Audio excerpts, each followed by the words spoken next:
নমস্কার শ্রোতা বন্ধুরা, সন্ধ্যায় গল্পের আসর ইউটিউব চ্যানেলে তোমাদের সবাইকে স্বাগত। আজকের গল্প রূপান্তর, কলমে পুষ্পিতা ভৌমিক। আজ সকাল সকাল মানিকতলা বাজারে গিয়ে মনটা ভালো হয়ে গেল সুচরিতার। বেশ বড় বড় কই মাছ উঠেছে। এই শীতে গরম ভাতের সঙ্গে তেল কই পাতে থাকলে পেট পুজো পুরো জমে যাবে। তাছাড়া তিন্নি মানে সুচরিতার একমাত্র মেয়ে খেতে খুব ভালোবাসে। সেই পুজোতে একবার বাড়ি এসেছিল 1 সপ্তাহের জন্য। আবার এই 3 মাস পর শীতের ছুটিতে মাত্র দিন দুয়েকের জন্য কর্মক্ষেত্র গুড়গাঁও থেকে ছুটি নিয়ে ও আগামীকাল আসছে মা বাবার কাছে।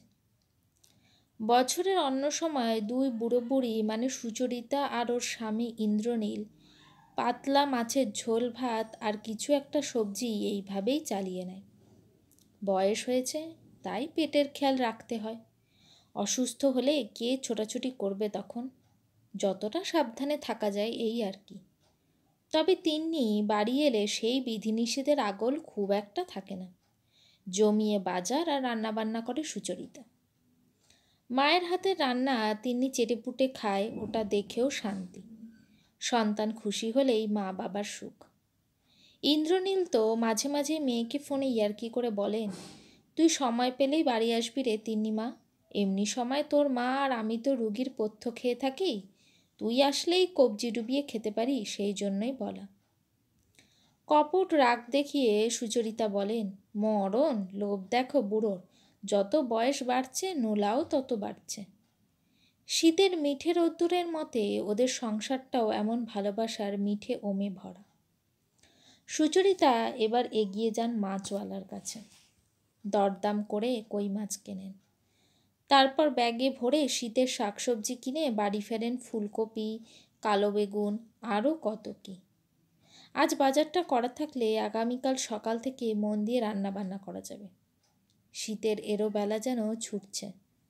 আর তিনি তো আগামীকাল দুপুরে বাড়ি ফিরে একসাথে খাবে মা বাবার সাথে। বাজার সেরে বাড়ি ফেরেন সুচরিতা। দেখতে দেখতে কেটে যায় বাকি দিন। মনে হতে থাকে কখন তিন্নি আসবে ওকে ছুঁয়ে দেখবেন। কাল সকাল হলেই আগে কই মাছটা কেটে নুন হলুদ মাখিয়ে রাখতে হবে। কর্মসহায়িকা মতির মা অবশ্য এসব মাছে হাত দেবেন না, স্পষ্ট বলে দিয়েছে, ওসব ঝামেলার মাছ আমি কাটতে পারবো না বাবু। শীতে বাতের ব্যথাটা আগের থেকে সামান্য বাড়লেও দমে যান না সুচরিতা। পরদিন সকাল সকাল চা জলখাবার খাওয়া সেরে মাছ নিয়ে বসেন। মাথায় ঘুরে চলে কত পুরনো স্মৃতি। আগে শীতকালে ছুটি পড়তেই একসাথে 3জন মিলে চিড়িয়াখানা, ভিক্টোরিয়া, জাদুঘর, নেহেরু চিলড্রেন মিউজিয়াম এরকম এদিক ওদিক যাওয়া হতো, মজা হতো। বাড়ি থেকে বড় টিফিন ক্যারিয়ার করে রান্না করে নিয়ে যেতেন সুচরিতা।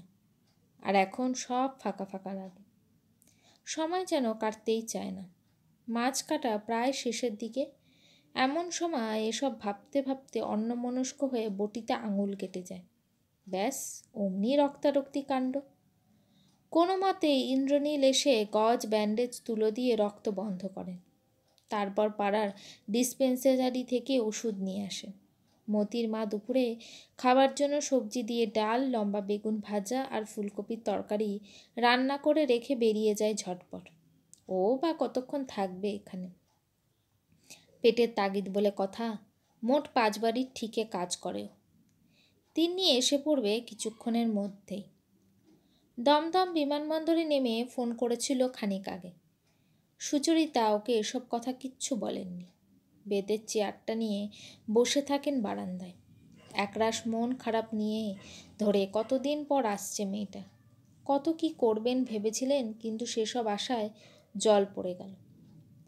দেওয়াল ঘড়ির কাঁটা জানান দিল দুপুর 1টা। একটু পরেই একটা গাড়ি এসে দাঁড়াবার আওয়াজ হয়। তিন্নির গলা পাওয়া যায়, মা বাবা সব কোথায় গেলে তোমরা? সিঁড়ি বেয়ে ছুটে গিয়ে মেয়েকে জড়িয়ে ধরেন সুচরিতা আর ইন্দ্রনীল। মাকে দেখেই তিন্নি বোঝে কিছু একটা গণ্ডগোল হয়েছে। ঈষৎ অভিমানের সুরে জিজ্ঞাসা করে, মা আমি বাইরে থাকি বলে এতটাই পর হয়ে গেছি তোমাদের কাছে? তোমার হাতের ব্যান্ডেজ কখন হয়েছে, কি হয়েছে, কিছুই তো তোমরা বলনি আমাকে। এটা ঠিক হলো না কিন্তু। আমি বাইরে থাকি, তোমাদের ঘিরে কতটা চিন্তা হয় বোঝাতে পারবো না। ওরে পাগলি মেয়ে, তুই তো আজ বাড়ি আসবি সেই কথাই ছিল। তাছাড়া এটা আজ সকালেই হয়েছে কই মাছ কাটতে গিয়ে। ভেবেছিলাম তুই ফিরছিস, তাই আজ দুপুরে জমিয়ে তেল কই রান্না করব। কিন্তু অন্যমনস্ক হয়ে বটিতে হাতের আঙুলটা কেটে গেল। ব্যাস, বাকি মাছ কাটা মুলতবি। 2 হাত ছাড়া মাছ কোটা রান্নাবান্না করা যায় নাকি? তবে সাথে সাথেই তোর বাবা ব্যান্ডেজ করে ওষুধ এনে দিয়েছে। এখন তেমন মাথা ব্যথা করছে না। সংসার করতে গেলে অমন একটু আধটু হয়েই থাকে, ওই নিয়ে অত ভাবলে চলে না। তুইও যখন বিয়ে থা করে সংসার করবি তখন বুঝবি। চল, এবার অনেক বেলা হলো, স্নান সেরে দুপুরে ভাত খাবি, মতির মা রান্না করে দিয়ে গেছে। আর রাগ করিস না। সুচরিতা বলেন মেয়েকে সস্নেহে কাছে টেনে নিয়ে। ইন্দ্রনীল বলেন, হ্যাঁ রে তিন্নি মা, যা তুই স্নান সেরে আয়, আমি খাবার গোছাচ্ছি। যতদিন তোর মায়ের হাত ভালো না হয় ততদিন একটু বিশ্রাম নিক।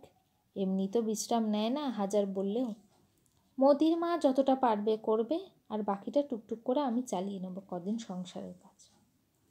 দুপুরে খাওয়া দাওয়া সেরে উঠে নিজের ঘরে বিশ্রাম নিতে যাওয়ার আগে তিনি জানায় যে রাতের রান্না ওই করবে। তখন কারোর রান্নাঘরে ঢোকা বারণ। কিছু দরকার হলেই সে নিজেই ডেকে নেবে। মেয়ের সাথে জেদ করে কোনো লাভ হবে না, সেটা বোঝেন সুচরিতা। নইলে ভেবেছিলেন আজ রাতে অনলাইনে চাইনিজ খাবার অর্ডার করবেন। কিন্তু মেয়ের বক্তব্য সে নিজের হাতে রেঁধে মা বাবাকে খাওয়াবে। সন্ধ্যায় চা টিফিন পর্ব মিটিয়ে রান্নাঘরে ঢোকে তিনি। বার কয়েক ঘুরেও আসেন সুচরিতা। মোবাইল ফোন দেখতে দেখতে কী যে রান্না করছে মেয়েটা। যদিও গুড়গাঁওতে ও একা একাই রান্না করে খায়, তবুও সেভাবে কি আর অভ্যাস আছে? চাপা টেনশন হলেও এক কাট্টা তিন্নির কথা মতো রান্নাঘরে যেতে পারেন না সুচরিতা। অগত্যা এসে স্বামীর পাশে বসে বোকা বাক্সের দিকে চোখ রাখেন। বউয়ের হাবভাব দেখে মুচকি হেসে ইন্দ্রনীল বলেন, এত চাপ নিও না গিন্নি, আমাদের মেয়ে যখন ক্রিজে নেমেছে বাউন্ডারি না হাঁকিয়ে থামবে না, তুমি দেখে নিও। রাত প্রায় 9:30। তিন্নি ডাকে, রান্না রেডি, খাবে, এসো তোমরা। টেবিলে গিয়ে বসতেই সুচরিতার চোখ ছানা বড়া। কড়ির প্লেটে গরম ধোয়া ভাত আর তেলকই শোভা পাচ্ছে। ভ্রু নাচিয়ে ইন্দ্রনীল বলেন, কি গো, আমার কথা ফলল তো গিন্নি? তবে এটা বাউন্ডারি নয়, ওভার বাউন্ডারি হয়ে গেছে। সুচরিতা একরাশ মুগ্ধতা নিয়ে বলেন, এত সব করলি কি করে তুই? আগে তো বাড়িতে থাকতে সামান্য কফি, টোস্ট, অমলেট বা ম্যাগি বানাতে হলেও আমার কাছে ছুটে আসতিস। তুই হঠাৎ করে এত বড় হয়ে গেলি কি করে রে তিন্নিমা? সবই ইউটিউবের কামাল, ওটা দেখেই রেসিপি নিয়ে রান্না করে ফেললাম। এবার তোমরা খেয়ে বলো কেমন হলো তেলকই। পাশমার্ক পেলাম নাকি ডাহা ফেল? তিনি বলে মায়ের পাতে দেওয়া মাছটার কাঁটা বেছে দিতে দিতে। ভাত মেখে সুচরিতার মুখে তিন্নি তুলে দিতেই ওর চোখে নেমে আসে উষ্ণতার আবেশ। মুখ চালাতে চালাতে আস্তে আস্তে সুচরিতা বলেন, শোন তিন্নি, এটা আমার কাছে শুধু তেলকই না, একজন মায়ের পরম পাওনা। সন্তান যখন ছোট থাকে মায়েরা রান্না করে কাটা বেছে খাইয়ে দেয়। সেই সন্তান যখন বড় হয়ে মা বাবার পাশে থাকে তখন তাদের কাছে সেটা সব বাবার সুখ।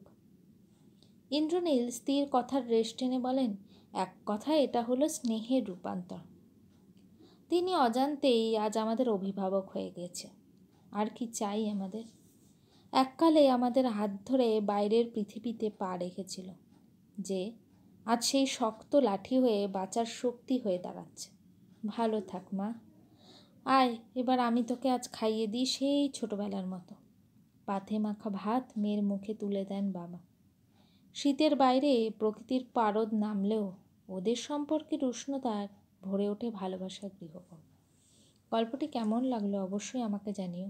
আর আমার চ্যানেলে গল্পগুলি যদি তোমাদের ভালো লেগে থাকে চ্যানেলটিকে সাবস্ক্রাইব করে পাশে থেকো।